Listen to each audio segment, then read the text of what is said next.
I've watched a lot of movies in my life, a lot of TV shows and, shit like that. I love it, right? Lately, I've been watching a lot more. I really wish that movies were a little more realistic. And I don't mean like, oh, how did they jump that car from that building to that building? Or how did they take this car to space? I can believe that. That's fine. What I can't believe is how, like, it'll be a woman, it'll be like 3:11 a.m. It'll be a woman just get up and go in the kitchen and answer the phone, and she's talking, and she's, oh, yeah, all right, okay, cool, yeah, cool. Her man come in there, might hit her with the shoulder rub, and he's like, oh, hey, honey, who was that? And she's like, oh, it was nobody. And he just says, all right, cool, come back to bed. What? Where's that happening? Nah, hold on, what you mean nobody? Because that's exactly what they're going to find when they go look for homie. Nobody. What you talking about? What you mean? Call him back. And I'm not a jealous guy, but it's about it's principalities. You understand? Now, if he having problems sleeping, you can inform him that my hands are infused with NyQuil. We can get him right, like 100%. Just let him know that moving forward. So little things like that just kind of get me when I watch movies. I'm like, come on now. Come on. You know what I'm saying? But we back in the building, man. All for the Love, episode 8. You know what I'm saying? Shout out to everybody who's been tuning in so far. Again, as usual, all of the social media, the YouTube, everything, it'll be in the description. Shout out to producer Bethany. Whenever you hear this good quality audio, you see this good quality video, all praises due to, Queen B. You know what I mean? But we here, man. We are out here, and if you didn't get the programming note, episode 7 is our sports show. Every other episode moving forward, it will be the sports show. I'm moving all that sports content right over there so y'all can get that. So I talked about the Lakers popping bottles after their first win. I talked about how Daniel Jones is the guy for the New York Giants and a lot more. So go ahead and tune in, man. Catch that. You know what I mean? Before we get to, the business and all that, I do have to shout out my people, the good people over at Home Field Apparel. If you're looking for, you want to brag out loud about your college team, right? Your favorite teams and all that. Go over there and cop up, man. They got the good T-shirts, the good hoodies, the sweats, stickers, all of that. You know what I mean? Bunch of schools. It's fly, man. Vintage look. It's a good feel. I got a couple pieces myself, Shout out to them, man. Tell them I sent you, man. The big hairline, you heard? They're going to know. They're going to know it's me. You know what I mean? Halloween just passed. You know what I'm saying? Halloween is starting to become one of my favorite times of the year. And I think it's because of the kids. You take them out and you take them to these events and they starting to do the trunk or treat thing. And that I think is amazing. You pull up, they got them at like churches or schools and things like that. And you pull up, it's good people, it's good food, good energy. And once you make your little rounds and let them do their thing, it's time to go home, baby. We can't even argue. It's time to go. The little bucket get filled up, we good to go. Somebody was out there in these streets doing their thing. Your man Diddy, a.k.a. Love, he went as the Joker. And for a quick second, I had to really read the caption on the video to know that it was Puff. Because I'm like, wait, hold on. That's who? And then as soon as you hear him talk, you're like, there we go. There we go. There go Mr. Combs. He got real quick. Now, he did an amazing job. And for those who never saw Carlito's Way 2, the Rise to Power joint, Diddy is in that. He did an amazing job in that. And I think that's due to the fact that he probably acts like that in real life. If you've never seen that movie, please go watch it. It's a hood classic in my opinion. But he was in this video playing the Joker in full character, and he got into it with Michael J. Ferguson, a.k.a. 2-Bit from Power. Now, if you watch Power, 2-Bit is one of those guys. Healthy hairline and all. He's a good dude. You know what I mean? Nobody you want to trifle with. Diddy's out there. He go from laughing and saying all this to being like, well, let's get it on then. And I'm like, oh, hold on. And then I think somewhere along the line, somebody might have put the bug in his ear like, yo, that's Puff. And he like, oh, all right, because you see the energy go from, all right, bet I'm going to pull up then. Before that, Puff was on some, I mean, he was ready to take it there and all that. So, I thought that was dope. It was a lot of good costumes out there. Saweetie, man, Saweetie went out there as Mystique, right? And if you don't know who Mystique is, she, the all blue with the, this is what people mean when they say, man, she could be black, white, blue. That's who they're talking about, her. She could be blue, long as she, It's Saweetie. Like, come on, what we doing here? You know what I mean? If you ain't seen the pictures yet, please go do yourself a favor and go consume that content. You know what I mean? You heard it here first and all that, man. You know, that's really where we at with it. Before we go any further, I do have to say happy birthday to the late great Prodigy. You know what I mean? Man, one of the best things that happened was, you know, his music being back on streaming services. So you can go back there and listen to HNIC, HNIC 2. You can go listen to, you know, just all of those classics, man. Prodigy gave us a lot of great music. His presence, his style, his unique flow, his kind of way of like not really having a rhyme for the shit to really be, you know, like heat. That was beautiful. That was back during the era where you really had to be original to set yourself apart. You know what I mean? You couldn't just fit in. And he come from New York, Queens, where like, bro, you got Nas over there, you got Mega, you got everybody, and you got to stand out. And he really did that. You know what I mean? So rest in peace to Prodigy. You know, again, happy birthday to him. And while we talking about rap, quote unquote gangster rap, your man Lakeith Stanfield had something to say about gangster rap. You know, basically something along the lines of, if you support gangster rap, you can't also be for black people, right? Literally, at its inception, this gangster rap is black people, black artists are serving as the voice of the community that they're in. They're letting you know how the police are treating them, how the schools are, what the streets look like, what's going on, like what's the root of the problem. It wasn't about like, I'm going to brag about murdering somebody. Nah. But the environment itself is toxic for a lot of different reasons that are out of our control.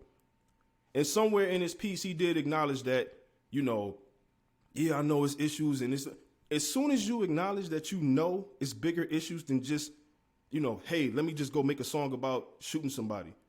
It invalidates your statement, your original statement, because it's problems that's bigger than us, systemic problems, right?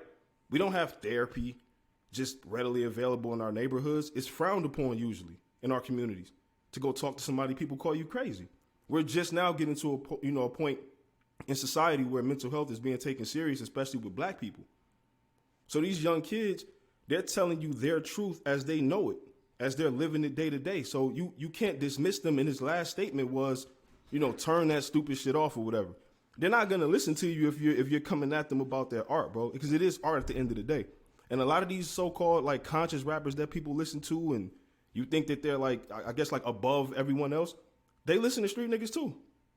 Because we need to know what's going on. We can't help these people unless we know what's going on. When you hear these people tell their truth, go pull up to these communities. When you hear ESTG rap about what's going on in Kentucky, go pull up over there and talk to them. Go try to get one of them on the phone so you can figure out how to help them. You can't shit on these people and pretend that you're here to help because you're spreading the message of let's get away from that. Like, nah, you can't have it both ways, man. You know what I mean? Like, so this gangster rap that people talk about, and that sounds like some Republican shit to say anyway, gangster rap. Like, what are you talking about, bro? It's street shit, bro. Like, this is what's going on. Let's not act like this is that, you know, they're making this shit up. Art imitates life. It's not the other way around.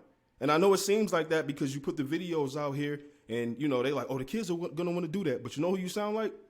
You sound like the generation before us that said, well, all these video games, these kids going to want to go do this. They playing Grand Theft Auto. No, they're hungry, so they're going to go do that. They don't have any direction, so they're going to go do that. You understand? They're really out here in survival mode. They're not being raised in love most times. It's survival, and that's how they act. So, you know, unless you got a plan in place to go out here and talk to these kids and help them, you can't sit up here and judge them, man. You really can't. Like, I'm just not with it. And I'm not here to disrespect that brother, but I'm just not with it, bro. You got to take a different approach if you want to talk to these kids, and don't try to police blackness. And if you listen to street shit, you can't be. Let's not do that. You understand? Like, let's not do that. You starting to sound like them, and I'm not with it. You know what I mean? So, and also, Lakeith is a NCAA football ass name. Like, it sounds like when you playing your franchise mode on there, and you get like the future draft class come in, that sounds like the name of a cornerback that'd be getting absolutely cooked. Like Lakeith, Jadarius and shit like that. Like, come on, my nigga. Like, you gotta come on, son. Like, for real. But you know, it is what it is on that, man. So while we talking about rap, I want to say this, right? And maybe I'm not alone in this.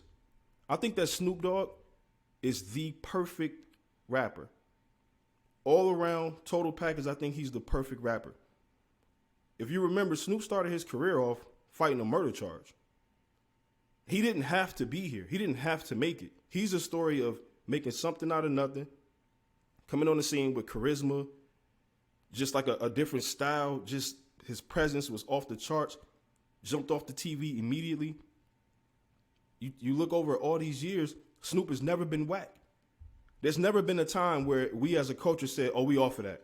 Oh, Snoop doing what? Nah, we cool on that. He's been in movies, shows. He's done his own thing, had his own show, coaching football. I mean, the man is out here making kids music now. He did gospel. He did reggae.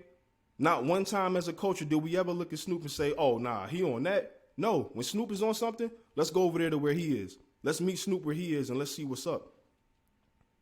Super popular. Super. Everybody knows who Snoop is. My kids, me, my mom, everybody. Everybody knows Snoop. You understand? And it's hard for a rapper to never go through a whack period. A lot of rappers get older and they can't figure it out.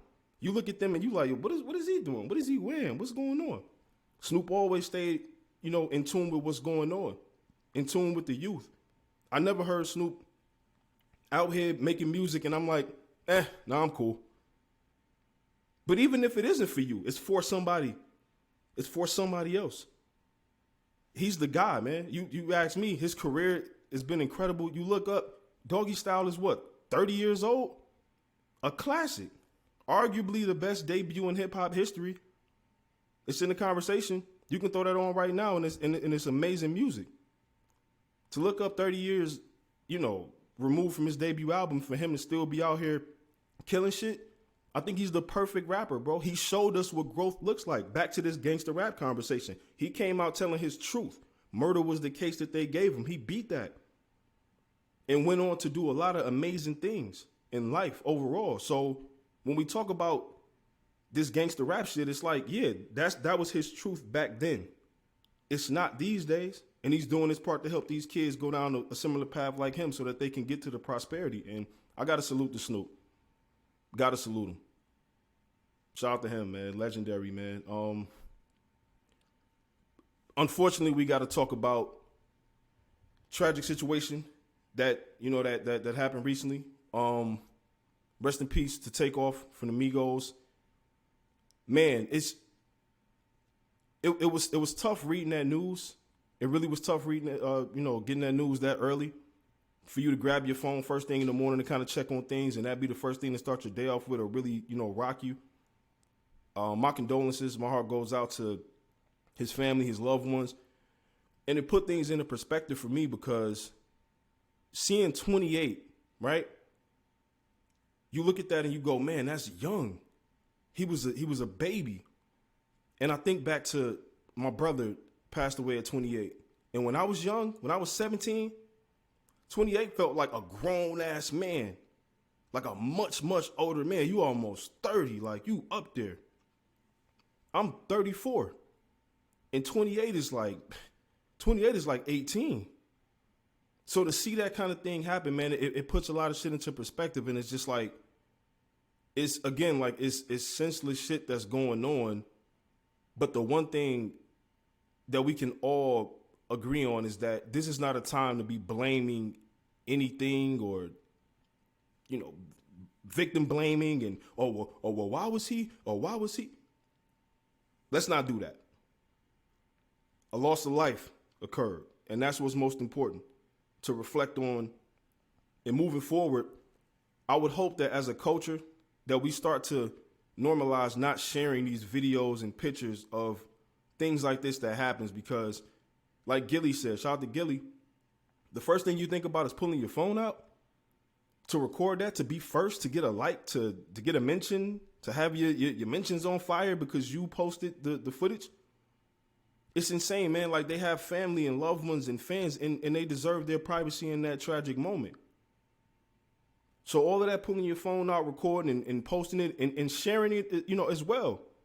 If you share that content, you're just as guilty as the person that posted it. I don't want to see it retweeted with your comment on it. oh, this is bad. Yeah, but just don't retweet it. Don't repost it. That's all. Just do us all that favor, please. You know? And again, man, like these guys are family. So for everybody talking about the public thing and oh, they was into it.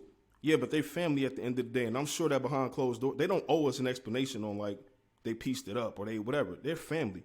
I'm sure that they were good. I'm sure they were. Whatever the public fallout is on some rap shit or whatever, that's whatever. The most important thing, these young men are family. They're grieving right now, and they don't owe us a statement. They don't owe us anything to tell us this is how they feel or this is what they don't owe us anything. Whenever they do, decide to speak on their own terms, that's on them. But, again, like right now, my condolences, man. My heart goes out to, his family and his loved ones. Shit is crazy, man. You know what I mean? But tell you what else is crazy. Producer Bethany. I heard something recently about someone who I had my suspicions. You know what I mean? Had my suspicions. Michael Ealy, right?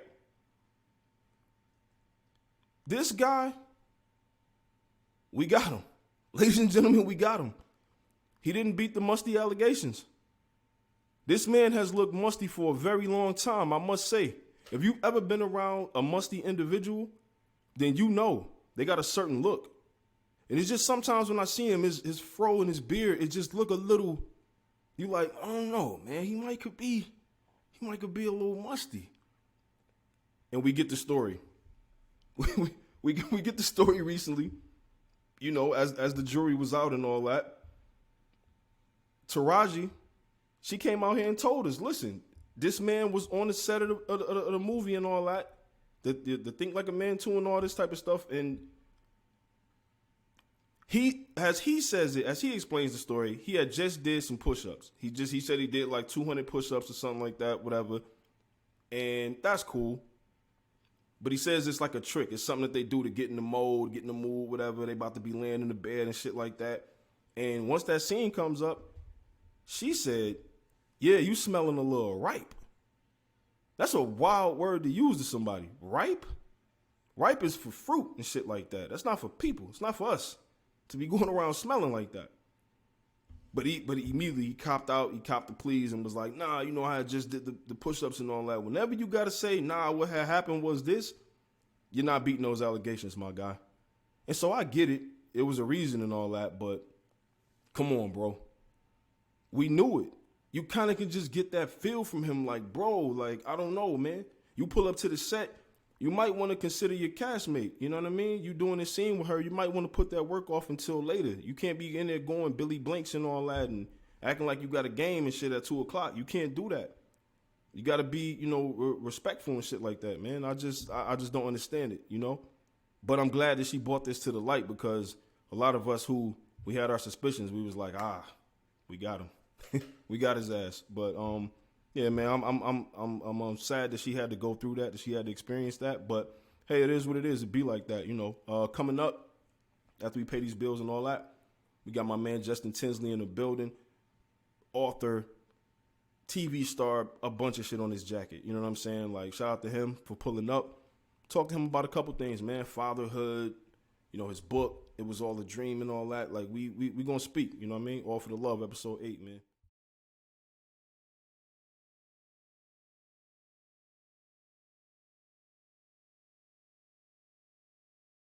As promised, man, we got the homies pulling up once again. Tell y'all this all the time, man. We got the homie in the building, one of my brothers right here, man, Justin Tinsley, the great Justin Tinsley, the author, the TV star, all of that. What's good? What's good, bro? My dog, my brother, man. What's popping, man? Thank you for having me on. It's been a long time coming with this, for real. It's been a minute, man. Yeah, thank you for pulling up. You know what I'm saying? And I do have to start this off by congratulating you and your beautiful lady. You know what I'm saying? Thank you, man. The family thing, man. My man is a dad. I'm about to be a dad, man. This is like, yeah. I'm happy. I'm happy for you. I'm excited for you. And I do want to give you some advice, some little tips, please, some parenting, please, just a little bit. Now, please, when you go to change that first poop diaper, yeah, there's no such thing as too many wipes. Don't let anybody tell you anything different, my brother. There's no such thing as too many wipes. Make sure it's clean. Make sure all the crevices, all that. Yeah.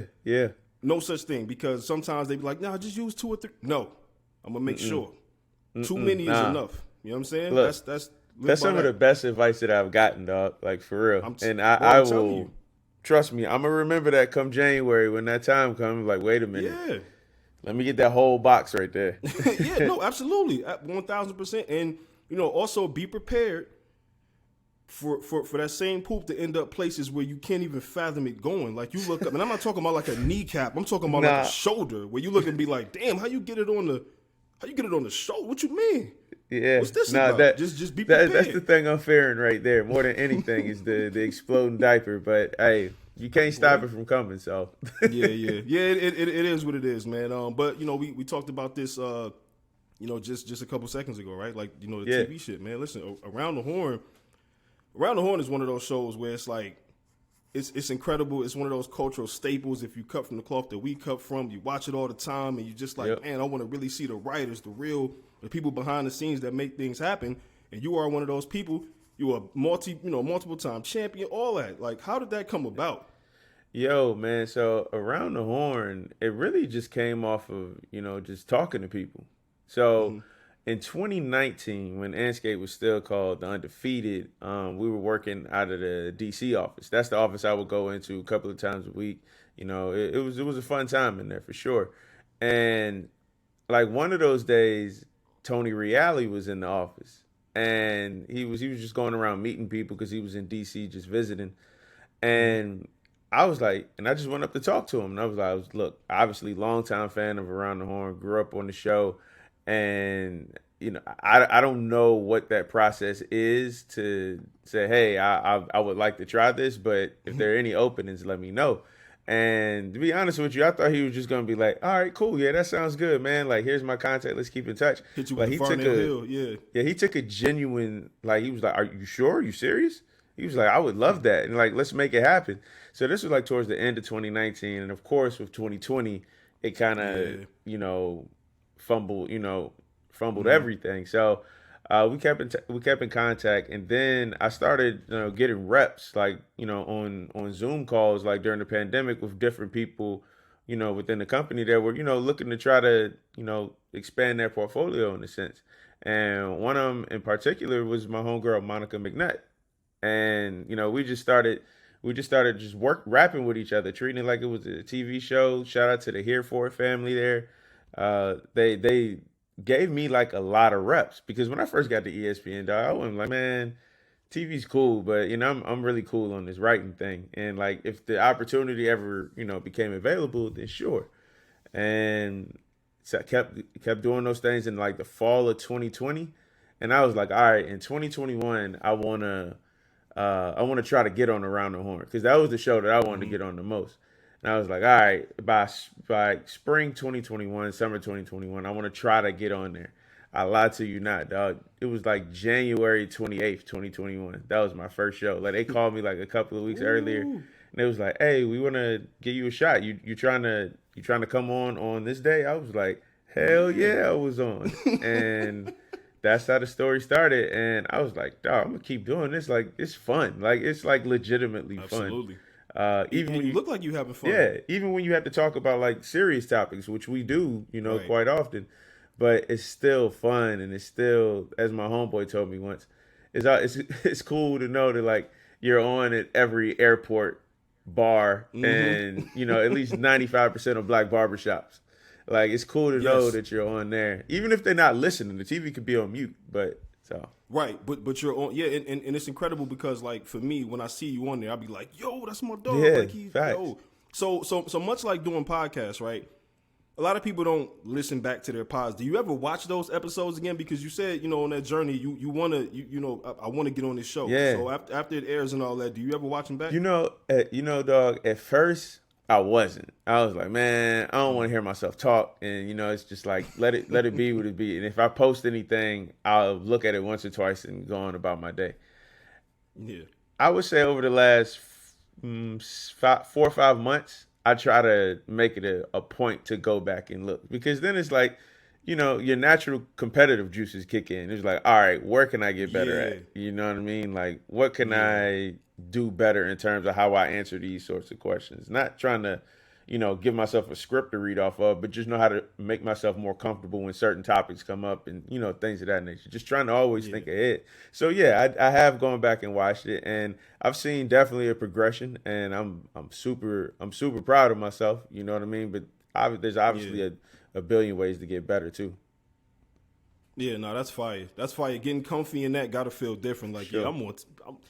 I'm on TV. I'm doing, Yeah, you know what I mean? And it's and cool. even, and so even around that, right? Like your name is out here just in a couple different avenues, and the book. We see the book right there behind you, beautifully Facts. displayed, man. It was all a dream. And quick story, real quick. My baby girl, she's 8 years old. She Yep. absolutely loves Biggie. She saw me wearing a Biggie T-shirt one day and said, "Dad, who is that?" Yeah. I told her the quick story about him, and she was like, "Can I hear some of his music?" I said, "Sure."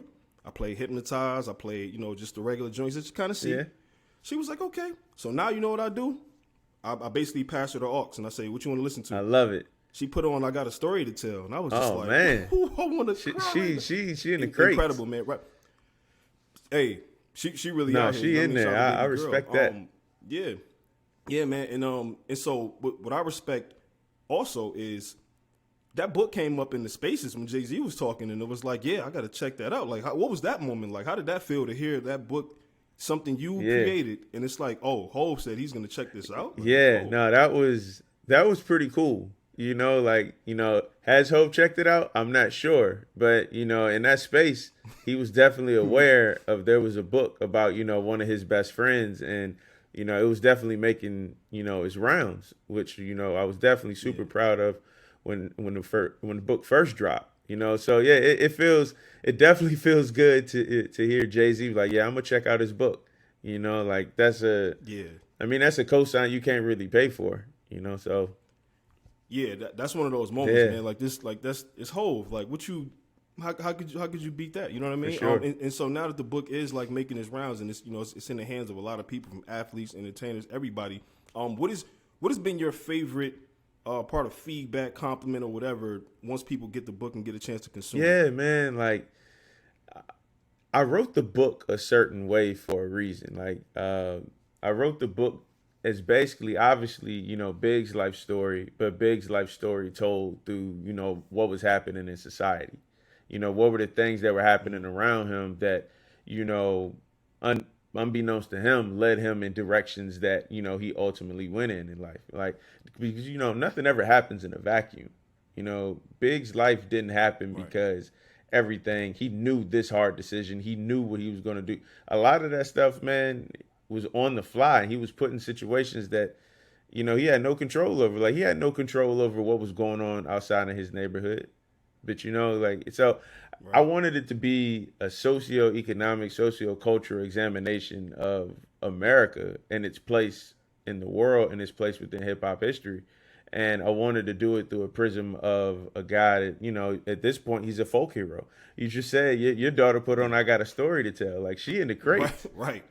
so like I took that as a huge responsibility because this is one of our heroes within this culture, like one of the true icons. And yeah, so I wanted to do right by his legacy. I wanted to do right by the right story to tell and the proper story to tell, even the really uncomfortable parts. But I'm just proud that when people read it, they see that they was like, yo, I learned a lot about Big, but I learned a lot about a world that I grew up in too that I never really looked into in certain ways. So that makes me Yeah. feel real good inside.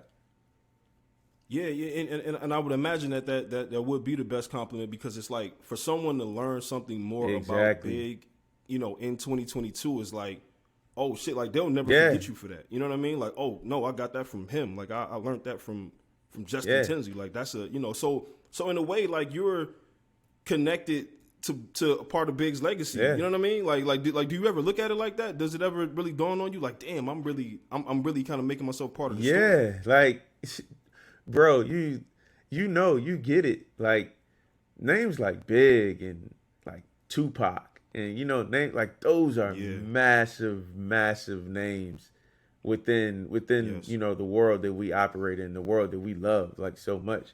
So to know, yeah, like you said, to know that this book, as massive as the universe that is Christopher Wallace, Biggie Smalls, Notorious Big, as massive as that universe is, there's at least one tiny, tiny, tiny little star that is my book, and it is, what I hope, after people read it, they're like, wow, that is part of the story. Like 25 years after his death, Yeah. I learned something new about him, and even if that something is like one thing, it could be one like random write-off sentence. It was like, wow, or this quote that they had Right. never heard from him. It was like, wow, that changes a lot of things for me. That changes my perspective on things. Like I've gotten that quite a bit, and Yeah. that means the world because I pride myself on research. I pride myself on like reporting, and if people can Mm-hmm. see that means a lot. So Yeah, no, it's crazy because you've written incredible stories over the years, and so for this book to be like up yeah, there like that, to be the trophy, like it's incredible, man. So one more thing before we get you out of there, producer Bethany is gearing up for okay, homecoming season, HBCUs in the house, okay. gang. So now for you, what would you say was the biggest thing that you learned from going to a HBCU and like as you carry that flag on into just like your daily life? Like I represent an HBCU. What does it mean to you? And what was like the biggest Yo, thing you man, learned? I grew up around HBCUs my entire life, right? So I grew up down the street from Virginia State University, which is in Central Virginia. So I had a lot of Okay. family that went there. My uncle played football there. My grandfather actually coached football there before he went on to some other schools. So, and my mother went to South Carolina State. My grandmother went to Xavier down in New Orleans.